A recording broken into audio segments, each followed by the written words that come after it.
വളർന്നു പന്തലിച്ച മരങ്ങൾക്ക് നടുവിൽ സന്തോഷവാനായി നിൽക്കുകയാണ് പരിസ്ഥിതി പ്രവർത്തകനായ അലി ഫരീദ്. വൃക്ഷങ്ങളുടെ സംരക്ഷകനായ അലി പരിസ്ഥിതി പ്രവർത്തകർക്കെന്നും ആവേശമാണ്.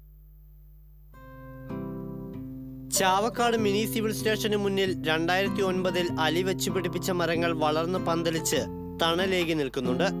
അത്തി, മാവ്, കണിക്കൊന്ന, പ്ലാവ്, ഇലഞ്ഞി, കിളിമരം, സ്റ്റാർ ഫ്രൂട്ട്, ചെമ്പകം തുടങ്ങിയ മരങ്ങളാണ് വളർന്നു നിൽക്കുന്നത്.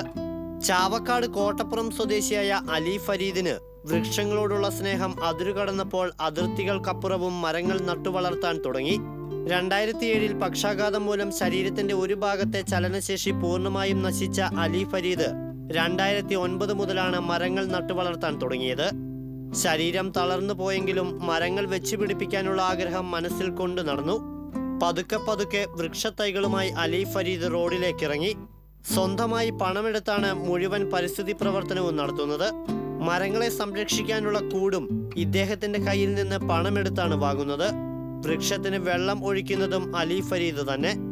മേഖലയിലെ പലയിടത്തും അലി ഫരീദ് വൃക്ഷത്തൈകൾ ഇപ്പോഴും നട്ടു വളർത്തുന്നുണ്ട്. മരങ്ങൾ നട്ടുപിടിപ്പിക്കുക, അവയെ സംരക്ഷിക്കുക എന്ന ബോർഡുകളും അലി ഫരീദ് തന്റെ സ്കൂട്ടറിലും മരങ്ങളിലും സ്ഥാപിച്ചിട്ടുണ്ട്. ജനങ്ങളെ ബോധവൽക്കരിക്കുന്നതിന്റെ ഭാഗമായി വീട്ടിൽ വൃക്ഷത്തൈകൾ ഉണ്ടാക്കി ഇദ്ദേഹം സൗജന്യമായി വിതരണം ചെയ്യുന്നുമുണ്ട്. മരങ്ങളുടെയും വൃക്ഷത്തൈകളുടെയും സംരക്ഷകനായി അലി ഫരീദ് പ്രവർത്തിക്കുന്നത് മേഖലയിലെ പരിസ്ഥിതി പ്രവർത്തകർക്ക് ഊർജം നൽകുന്നു.